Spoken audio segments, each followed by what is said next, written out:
السلام علیکم ورحمۃ اللہ وبرکاتہ۔ بسم اللہ والصلاة والسلام علی رسول اللہ۔ تمام قسم کی حمد و ثنا، بڑائی اور بزرگی، تمام قسم کی تعریفیں اس اللہ رب العالمین کے لیے ہیں جس نے آج کا یہ دن ہم اور آپ کو نصیب کیا کہ ہم لوگ شریعت کی رہنمائیاں حاصل کرنے کے لیے لائیو پروگرام کے اندر شریک ہوئے۔ سیریز چیدہ موتیاں پارٹ نمبر 17، موضوع جان مال کی حفاظت، نیز شیطان سے بچاؤ اور جنت میں داخلے کا بہترین نسخہ، یہ لے کر کے میں آپ کی خدمت میں حاضر ہوا ہوں۔ دعا ہے کہ اللہ رب العالمین توفیق نصیب کرے کہ ہم کچھ خیر، اور وہ خیر جو قرآن و سنت کی روشنی میں ہے، قرآن و سنت کی دلائل پر مبنی ہے، خیر کو حاصل کر سکیں، اور خیر کو حاصل کرنے کے بعد اسی کے مطابق اپنا عقیدہ اور عمل بنا سکیں۔ اللہ رب العالمین مجھے بھی توفیق دے، میرے ناظرین، میرے مشاہدین کو بھی توفیق دے۔ آئیے حمد و صلوات کے بعد آج کی اس کڑی کو آگے بڑھاتے ہیں۔ دیکھیے، جب میں نے یہ کہا کہ موضوع کا عنوان، آج کے اس درس کا عنوان ہے جان مال کی حفاظت، نیز شیطان سے بچاؤ اور جنت میں داخلہ پانے کا بہترین نسخہ، شاید آپ میں سے اللہ رب العالمین نے جن کو علم دیا ہے، جو قرآن و سنت کا علم رکھتے ہیں، ان کو عنوان کے ذریعے سے موضوع آج کے درس کا جو ہے وہ کچھ سمجھ میں آ چکا ہوگا۔ اس عنوان سے دراصل میں آیت الکرسی کا تذکرہ کرنا چاہتا ہوں۔ بات کو شروع ہی میں واضح کر دوں، وہ بہترین نسخہ، وہ قیمتی نسخہ کہ جس نسخے کے ذریعے سے ہمارے جان و مال کی حفاظت ہو سکتی ہے، اور ہم شیطان کے شر، شیطان کے مکر اور فریب سے بچ سکتے ہیں، اور اسی طریقے سے جس کی بنیاد پر جنت کے اندر داخلہ بھی مل سکتا ہے، وہ عظیم اور وہ قیمتی نسخہ یہ آیت الکرسی ہے۔ آیت الکرسی کیا ہے؟ یقیناً ہم میں سے ہر شخص، شاید ہی کوئی ایسا ہو جو آیت الکرسی کو نہ جانتا ہو۔ عام طور سے مسلمانوں کو آیت الکرسی یاد ہوتی ہے، اور آیت الکرسی کا ورد اور وظیفہ تقریباً ہر گھر کے اندر ہوتا ہے۔ عام طور سے لوگ نمازوں کے بعد، فرض نمازوں کی ادائیگی کے بعد آیت الکرسی کو بطور ورد اور وظیفہ پڑھا کرتے ہیں، اور پڑھنا بھی چاہیے۔ دیکھیں، یہ آیت الکرسی قرآن کریم کے اندر سب سے عظیم آیت ہے، بڑی عظمت والی، بڑی شان والی آیت ہے، اور اس کی عظمت اور اس کی شان کو انشاءاللہ ہم دلائل کے ذریعے سے جانیں گے۔ بہرحال یہ عظیم الشان آیت کیوں ہے؟ کیونکہ اس کے اندر اللہ رب العالمین کی ان عمدہ صفات اور ان نرالی شان کا تذکرہ ہے کہ کم ہی آیات آپ کو شاید و باید ایسی کوئی آیت ملے جس کے اندر اتنا عمدہ انداز سے، اتنے بہترین انداز سے، اور اللہ رب العالمین کے اتنے اعلیٰ صفات اور کمالیات کا تذکرہ یکجا ہو۔ اسی وجہ سے اس آیت کریمہ کو جو ہے قرآن کریم کی سب سے عظیم آیت قرار دیا گیا ہے۔ اور پھر یہ آیت کریمہ، اس کا فائدہ جیسا کہ میں نے عنوان کے ذریعے سے واضح کرنے کی کوشش کی ہے، اگر کوئی شخص آیت الکرسی کی پابندی کرتا ہے، یاد رہے یہ آیت الکرسی کا پڑھنا آپ کو کب فائدہ دے گا، اس کا وظیفہ آپ کو، اس کا اپنا معمول بنانا بطور ورد اور وظیفہ کے کب فائدہ دے گا، جب آج آپ آیت الکرسی کے اندر پائے جانے والے معانی اور مفہوم کو بھی سمجھتے ہو۔ اللہ رب العالمین نے اپنی شان کے بارے میں، اپنے جملہ صفات کے بارے میں آیت الکرسی کے اندر جن چیزوں کا تذکرہ کیا ہے، جو کچھ بیان کیا ہے، جب آپ اسے سمجھتے ہو اور پھر سمجھ کر کے اسی کے مطابق اللہ کی قدر کریں، اللہ کی تعظیم کریں، اللہ رب العالمین کی تسبیح بیان کریں، اللہ رب العالمین کے گن گائیں، اور اسی کے مطابق اللہ رب العالمین کی شان سے متعلق آپ اپنا عقیدہ بنائیں، تب یہ آیت الکرسی آپ کو فائدہ دے گی۔ فائدہ کیا ملے گا؟ اگر انسان آیت الکرسی کی پابندی کرتا ہے، آیت الکرسی پڑھتا ہے، تو اس کی وجہ سے اللہ رب العالمین کی جانب سے اس کے لیے، اس کی حفاظت کے لیے ڈیوٹی لگا دی جاتی ہے۔ اللہ رب العالمین کی جانب سے اس کی حفاظت کا بندوبست کر دیا جاتا ہے۔ حفاظت آپ کی جان سے متعلق، آپ کی صحت و تندرستی سے متعلق، آپ کے مال سے متعلق، آپ کی عزت و آبرو سے متعلق تمام قسم کی حفاظتوں کو اگر آپ کو حاصل کرنا ہے تو آپ آیت الکرسی کو اپنا وظیفہ بنائیں، صبح و شام کے اندر آیت الکرسی کو پڑھا کریں۔ اور دیکھیں اللہ کے نبی صلی اللہ علیہ وسلم کی سنت یہ ہے، آپ کا معمول یہ ہوتا تھا کہ آپ جب بھی کوئی دعا کرتے تھے تو آپ 3 بار کیا کرتے تھے، لہذا آیت الکرسی کو بھی آپ پڑھیں، 3 مرتبہ پڑھیں۔ اسی طریقے سے اگر کوئی شخص صبح و شام کے اندر آیت الکرسی کی پابندی کرتا ہے تو آیت الکرسی کی فضیلت سے آدمی شیطان کے شر سے، شیطان کے مکر اور شیطان کی جو چالیں ہیں اس سے محفوظ رہے گا، شیطان اس کو اذیت نہیں پہنچا سکے گا۔ اسی طریقے سے اللہ کے نبی صلی اللہ علیہ وسلم کی حدیث سے، صحیح حدیث سے ثابت ہے کہ اگر کوئی بندہ فرض نمازوں کے بعد، کس کے بعد؟ فرض نمازوں کے بعد اگر وہ آیت الکرسی پڑھنے کو اپنا معمول بنا لے، فرض نمازوں کے بعد دبر کل صلاۃ مکتوبہ، ہر فرض نماز کے بعد اگر آپ اپنا معمول بنا لیں کہ آپ آیت الکرسی پڑھیں تو اللہ کے نبی صلی اللہ علیہ وسلم نے بشارت دی ہے کہ ایسے شخص کو جنت میں جانے سے صرف موت روک رہی ہے۔ یعنی ایسا شخص جس نے اپنا معمول بنا لیا اور پابندی جس نے کی ہر فرض نماز کے بعد آیت الکرسی پڑھنے کی، اب وہ اس کی وفات کیا ہوئی کہ وفات ہونے کے فوراً بعد اس کو جنت کے مزے ملنے شروع ہو جاتے ہیں، جنت میں جانے سے اس کو صرف موت ہی روک رہی ہے۔ گویا آیت الکرسی کی پابندی کرنے والے کا ٹھکانہ جنت بنے گی انشاءاللہ۔ یہی سارے موضوعات ہیں جن کو لے کر کے میں آج کے اس درس کے اندر آپ کے سامنے حاضر ہوا ہوں۔ آئیے آیت الکرسی کی حقیقت کو ہم لوگ جانتے چلیں۔ آیت الکرسی یقیناً ہم میں سے اکثر لوگوں کو یاد ہے، اور گھروں کے اندر بچے بھی پڑھتے ہیں، خواتین بھی پڑھتی ہیں، مائیں بہنیں ہماری اس کا ورد اور وظیفہ بناتی ہیں، اور بنانا بھی چاہیے۔ فرض نمازوں کے بعد اور صبح و شام میں سو کر کے بندہ اٹھے، جب صبح کے اندر شام ہونے چلے، شام کو بستر پہ جا رہے ہوں، اس وقت آپ اپنا معمول بنائیں آیت الکرسی پڑھنے کا۔ آیت الکرسی کیا ہے؟ سورۃ البقرہ کی آیت نمبر 255، جس کے اندر اللہ رب العالمین نے فرمایا اعوذ باللہ من الشیطان الرجیم، اللہ لا الہ الا هو الحی القیوم لا تأخذه سنة ولا نوم له ما في السماوات وما في الأرض من ذا الذي يشفع عنده إلا بإذنه يعلم ما بين أيديهم وما خلفهم ولا يحيطون بشيء من علمه إلا بما شاء وسع كرسيه السماوات والأرض ولا يؤوده حفظهما وهو العلي العظيم۔ دیکھیے یہ آیت کریمہ، اس کو آیت الکرسی کہا جاتا ہے۔ میں چاہتا ہوں کہ میں اپنی شرح اور اپنی جانب سے تفسیر کرنے کے بجائے کتاب کے اندر جو اس کے بارے میں باتیں لکھی گئی ہیں وہ آپ کے سامنے بیان کر دوں۔ یہ آیت سب سے عظیم آیت کیوں مانی گئی ہے؟ کیونکہ اس کے اندر اللہ رب العالمین کی بڑے عمدہ صفات کا، بڑی اعلیٰ صفات کا تذکرہ ہے، اور اس کو وہی شخص جان سکتا ہے جو آیت الکرسی کو ترجمے کے ساتھ پڑھے گا، یا کہیں ترجمہ کسی نے کیا ہے اس کو سنے گا۔ جب تک وہ ترجمہ کو نہیں جانے گا اس آیت کے اندر جو اعلیٰ صفات ہیں، جو خوبیاں رب کی بیان کی گئی ہیں، اس کا اندازہ بندے کو نہیں لگ سکتا۔ اس لیے آپ ترجمے کے ساتھ قرآن کو پڑھیں، اور اگر آپ پڑھ نہیں سکتے تو ترجمہ آپ ماشاءاللہ موبائلوں کے اندر موجود ہے، آواز کے ساتھ آپ جو ہے اس کے جو ہے ترجمے کو سن لیں۔ بہرحال اگر میں یہ کہنے چلوں کہ بھئی اس کا ترجمہ سادہ انداز میں کیا ہے تو سرسری طور سے میں آپ کے سامنے پیش کر دوں۔ دیکھیں، اللہ لا الہ الا هو الحی القیوم، اللہ کون ہے؟ اللہ وہ ہے جس کے علاوہ کوئی اور سچا معبود نہیں، جس کے علاوہ کوئی معبود برحق نہیں، جس کے علاوہ کوئی عبادت کا مستحق نہیں، وہ زندہ ہے، ہمیشہ سے ہے، ہمیشہ رہے گا۔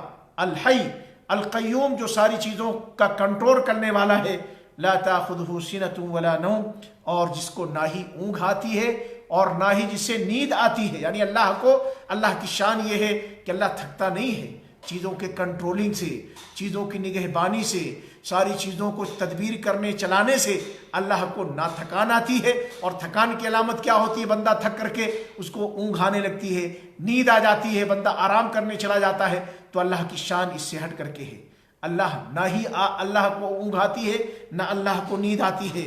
لہو ما فی السماوات و ما فی الارض، اللہ کون ہے؟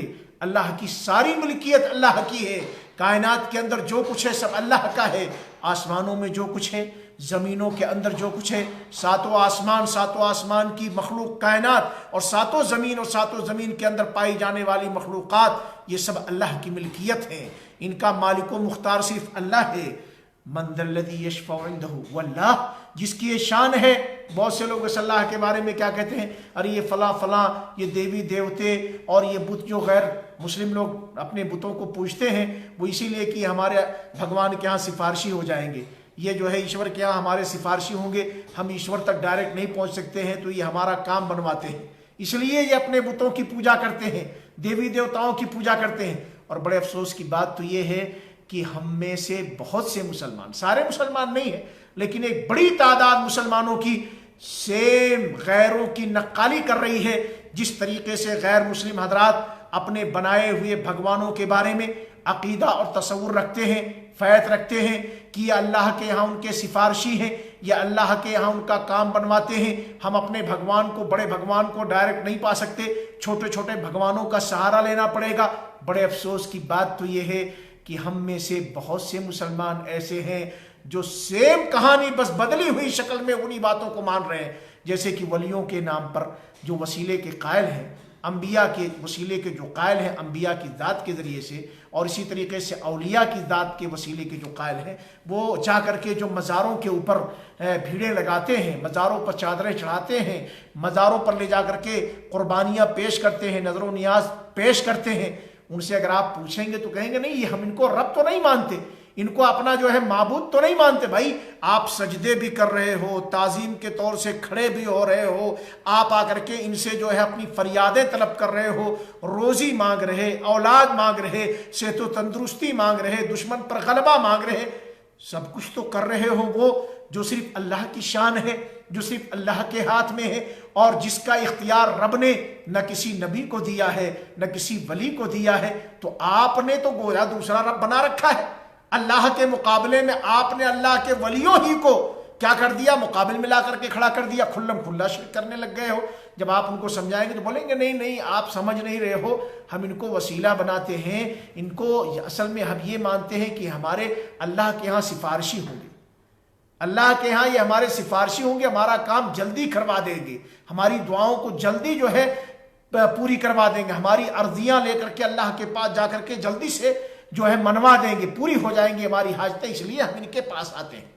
ارے بھائی تھوڑی دیر ٹھہریے، نبی اکرم صلی اللہ علیہ وسلم جس زمانے میں آپ کو نبوت و رسالت سے سرفراز کیا گیا، مکے کی سرزمین پر آپ کو نبی اور رسول بنا کر کے بھیجا گیا، آپ کو معلوم ہے مکے کے اندر خانہ کعبہ بیت اللہ الحرام، اس کے اندر کہا جاتا ہے 360 بت رکھ کر کے لوگ پوج رہے تھے۔ اب پوجنے کا انداز کیا؟ یہی آج کل ہمارے یہاں ہمارے ملکوں میں جو مزار بڑے بڑے بنے ہوئے، وہاں جو کچھ ہوتا ہے وہ ساری کہانیاں کہاں ہوتی تھی؟ خانہ کعبہ کے اندر جو بنائے گئے بت تھے ان کے سامنے لوگ نظر و نیاز لا کر کے پیش کرتے، اپنے جانوروں کو لا کر کے ذبح کرتے، اور وغیرہ وغیرہ منتیں مانگ کر کے حاضر ہوتے، آ کر کے فریادیں طلب کرتے۔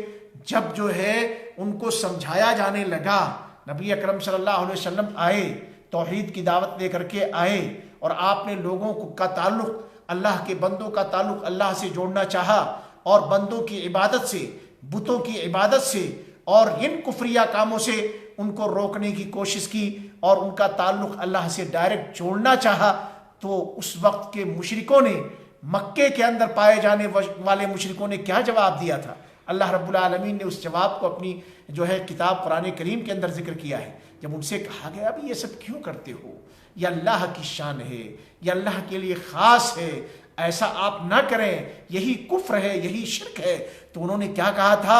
ہؤلاء شفعاؤنا عند اللہ، ہؤلاء شفعاؤنا عند اللہ، کہ ہم جو کچھ کر رہے ہیں بھائی اس لیے کر رہے ہیں کہ یہ اللہ کے پاس ہمارے سفارشی ہیں، یہ ہماری شفاعت کریں گے، ہماری سفارش کرتے ہیں، اس کے لیے ہم کر رہے ہیں۔ ما نعبدهم الا ليقربونا الى الله زلفى، ہم ان کی عبادت آپ جو سمجھ رہے ہو نا پوجا پاٹ کرتے ہیں، ارے بھائی جو کچھ بھی ہم کر رہے ہیں، نظر و نیاز، یہ قربانیاں، یہ جو ہے ماتھے کا ٹیکنا، یہ پیشانیوں کا رگڑنا، یہ ہاتھ کا پھیلانا، یہ حاجتوں کو پیش کرنا، یہ صرف اور صرف کس لیے کرتے ہیں؟ تاکہ یہ ہمیں اللہ سے قریب کر دے، اللہ سے نزدیک کر دے۔ اس لیے ہم یہ سب کچھ کر رہے ہیں۔ ہم ان کو مین بھگوان کا مانتے، ہم ان کو مین خدا تھوڑی نہ مانتے ہیں، ہم اللہ کے پاس انہیں اپنا سفارشی مانتے ہیں۔ یہ کس کا عقیدہ تھا بھائی؟ یہ نبی اکرم صلی اللہ علیہ وسلم جس قوم کے اندر نبی اور رسول بنا کر کے بھیجے گئے، اس زمانے کے مشرکوں کا عقیدہ تھا، اس زمانے کے کافروں کا عقیدہ تھا، جنہوں نے نبی اکرم صلی اللہ علیہ وسلم کی باتوں کو نہ صرف نہ قبول کیا بلکہ آپ کے خلاف جنگیں کی، آپ کو ستایا، اور وہ ظالم قرار پائے، مشرک قرار پائے، کافر قرار پائے، جن کا خون بہانا اور جن کے مال کو لینا مسلمانوں کے لیے حلال قرار دیا گیا، اور جن کا ہمیشہ کے لیے ٹھکانہ شریعت کی روشنی میں، قرآن و حدیث کے دلائل کی روشنی میں جہنم قرار دیا گیا اگر وہ توبہ کی توفیق ان کو نہ ملے۔ تو آج اگر اس زمانے کے جو ہے نام لیوا مسلمان، نام ہے عبداللہ، عبد الرحمن، ماں باپ بھی ان کے مسلمان، اور اپنی نسبتیں کہنے کو تو یہ کہتے کہ ہم تو نبی کو سب سے زیادہ ماننے والے، ہم تو پکے سچے عاشق ہم ہی ہیں، ہمارے علاوہ سب گستاخ ہے، اور عمل آپ کا مشرکوں والا، عقیدہ آپ کا کفار جو نبی اکرم صلی اللہ علیہ وسلم کے زمانے میں تھے، مشرکین مکہ کے کافروں، مکہ کے کافروں اور مکہ کے مشرکوں والا عقیدہ اور عمل آپ کا۔ تو آپ کے اندر بھئی کون سے سرخاب کے پر لگے ہیں کہ جنت آپ کا جو ہے ٹھکانہ بنے گی ہی بنے گی؟ محض اس لیے کہ آپ کا نام عبداللہ ہے، محض اس لیے کہ آپ کا نام عبد الرحمن ہے، محض اس لیے کہ آپ کا نام خالد زاہد محمد احمد ہے؟ ہرگز نہیں۔ اگر آپ کا عقیدہ، اگر آپ کا عمل مشرکوں والا ہے، اور وہ زمانے جاہلیت کے مکہ کے مشرکوں والا عقیدہ آپ رکھو گے، ان کے جیسا عمل آپ کا ہوگا، تو بھائی ناموں سے کوئی فرق نہیں پڑتا ہے، پھر انہی کے ساتھ آپ کا حشر ہوگا، اللہ کہ اللہ تعالیٰ ہدایت سے نواز دے، توبے کی توفیق دے دے۔ بہرحال اللہ نے فرمایا کہ بھلا وہ کون ہے جو ہے اللہ کے ہاں بغیر اللہ کی اجازت کی سفارش کر سکے۔ آج کل کیا ہے، جب آپ لوگوں کو، مشرکوں کو سمجھائیں تو کہتے ہیں چل آیا ہے بڑا وہابی لہابی سمجھانے آیا ہے۔ ارے بھائی ہم تو عاشق رسول ہیں، ہم تو نبی کے چاہنے والے ہیں، نبی ہمارے ہیں، نبی بیڑا پار کرائیں گے، نبی ہمارے حق میں سفارش کریں گے، تیرے حق میں کہا کریں گے تو نبی کا گستاخ ہے۔ آپ بتائیے کیا اللہ کے نبی صلی اللہ علیہ وسلم کو شفاعت پر اختیار ہے؟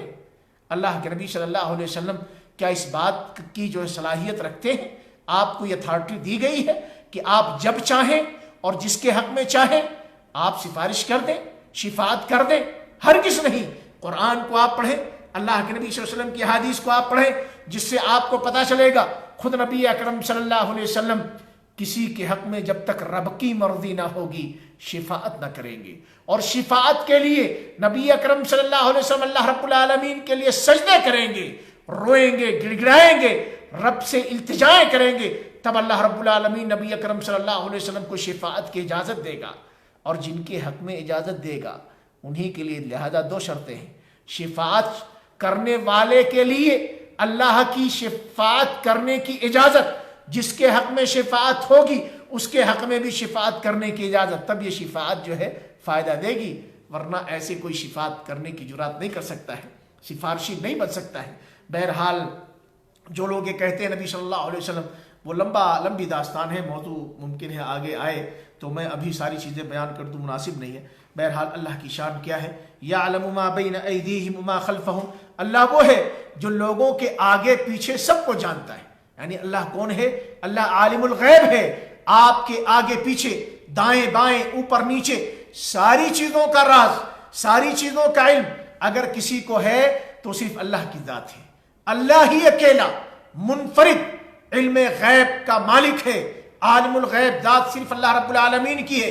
اللہ رب العالمین کے علاوہ نہ تو کوئی فرشتہ، نہ کوئی نبی، نہ کوئی ولی، نہ کوئی جنات، کوئی بھی عالم الغیب ہرگز نہیں ہو سکتا۔ اگر کوئی شخص غلط فہمی کا شکار ہے تو اسے جان لینا چاہیے، اسے جان لینا چاہیے کہ عالم الغیب آپ کائنات کے اندر کسی کو نہیں کہہ سکتے۔ اللہ کے سوا، اللہ کی مخلوق میں سے کسی کو بھی آپ، چاہے وہ فرشتے ہوں، چاہے وہ نبی ہوں، چاہے وہ ولی ہوں، آپ ان کو عالم الغیب نہیں کہہ سکتے۔ پھر کیا معاملہ ہے؟ ہاں یہ اور بات ہے کہ اللہ رب العالمین غیب کی کچھ باتوں پر اپنے بندوں میں سے جس کو چاہتا ہے مطلع کر دیتا ہے، کچھ علم دے دیتا ہے۔ تو ان چیزوں کے بارے میں ہم یہ کہیں گے کہ بھئی یہ چیز علم غیب سے ہے، لیکن اس کا بتانے والا عالم الغیب نہیں، اس لیے کہ کسی ذریعے سے خبر ہوئی ہے، کسی ذریعے سے علم ہوا ہے، چاہے وحی کے ذریعے سے، چاہے الہام کے ذریعے سے، تب نبی اکرم صلی اللہ علیہ وسلم بتا رہے ہیں، تو اس کو آپ عالم الغیب نہیں کہہ سکتے۔ وہ چیز علم غیب سے، قبروں کے اندر کیا ہونا ہے، میدان محشر میں کیا ہونا ہے، جنت اور جہنم کے اندر کیا کچھ ہے، آخرت کی جو باتیں ہیں وہ ساری کی ساری ان کا تعلق کس سے ہے؟ علم غیب سے ہے، لیکن بتایا کیسے گیا ہے؟ اللہ کے بتلانے سے۔ اس لیے عالم الغیب نہیں ہے، باتیں علم غیب کی، باتیں علم غیب کی، یہ الگ موضوع ہے۔ بہرحال اللہ رب العالمین نے فرمایا کہ لوگوں کے آگے پیچھے جو کچھ ہے اس کا علم صرف اللہ رب العالمین ہی کو ہے۔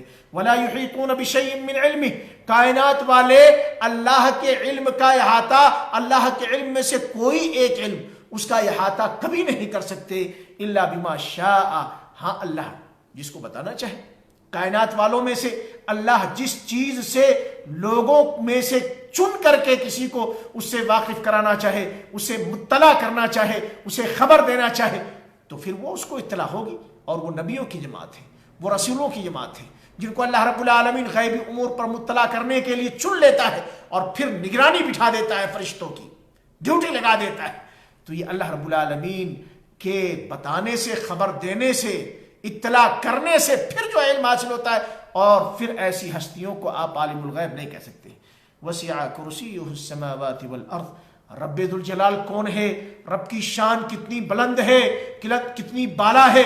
آئیے دیکھیے، اللہ رب العالمین نے فرمایا رب کی جو کرسی ہے یہ آسمان و زمین کے وسعتوں کے برابر ہے۔ یہ لمبے چوڑے، یہ آسمان جو آپ کو جس کا کنارہ نہیں دکھتا، اسی طریقے سے یہ دھرتی جس کی ایک تہہ پر ہم لوگ ہیں، ایک کنارے سے دوسرے کنارے پر نہیں پہنچ سکتے، ایسی 7 زمینیں اور اوپر ایسے 7 آسمان، ان ساری زمینوں اور آسمانوں کی لمبائی کے برابر، ان کی وسعتوں کو کے برابر اللہ رب العالمین کی کیا ہے؟ کرسی ہے۔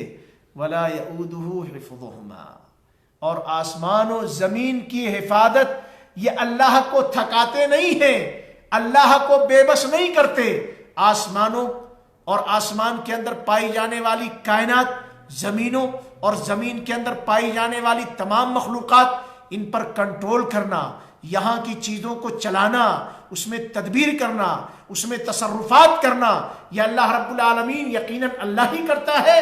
ساری چیزیں اللہ کے حکم سے انجام پاتی ہیں، لیکن یہ تدبیریں اور یہ کنٹرولنگ اور یہ پورا جو ہے ساری چیزوں کو کی نگرانی اللہ رب العالمین کو عاجز اور بے بس نہیں کر سکتی ہے، اور نہ اللہ کو تھکاتی ہے۔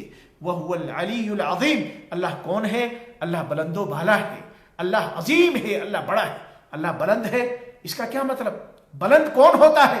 جو بلندی پر ہو، گویا اللہ سب سے بلند ہے، اللہ هو العالی، اللہ سب سے اوپر ہے، اللہ کے اوپر کائنات کی کوئی چیز نہیں ہے، اللہ سب سے اعلیٰ ہے، اللہ سب سے افضل ہے۔ ٹھیک ہے، اب اللہ اعلیٰ، اس سے کیا پتا چلا کہ گویا اللہ ہر جگہ نہیں ہے۔ جو لوگ یہ کہتے ہیں کہ اللہ فی کل مکان، اللہ فی کل شیء، اللہ ہر جگہ میں ہے، اللہ تمام کی تمام چیزوں میں ہے، یہ عقیدہ عقیدت وحدت الوجود، عقیدت الحلول اور عقیدہ وحدت الشہود کا ہے۔ یہ صوفیوں کا من گھڑت عقیدہ ہے، یہ خرافاتی عقیدہ ہے۔ دراصل یہ عقیدہ غیروں سے لیا ہوا، ہمارے ہندوؤں سے لیا ہوا ہندوؤں کا عقیدہ ہے۔ آپ اسی لیے دیکھیں، جب آپ بتوں کی پوجا کرنے والی قوم سے کہیں گے بھئی یہ بتیں، یہ بت جن کو تم نے بنایا، تراشا، گڑھا، انہی کے سامنے سجدے کرنے لگ گئے، ان سے فریادیں کہاں تمہارے حاجتوں کو پوری کریں گے؟ ارے یہ تو بے بس ہے۔ کہتے نہیں، آپ کو نہیں معلوم، ارے جو ہے اللہ روپ جو ہے بدل بدل کر آتا ہے، اللہ کی شکتی اس میں آتی ہے، اوتار جو ہے لیتے ہیں بھگوان، ٹھیک ہے، وغیرہ وغیرہ۔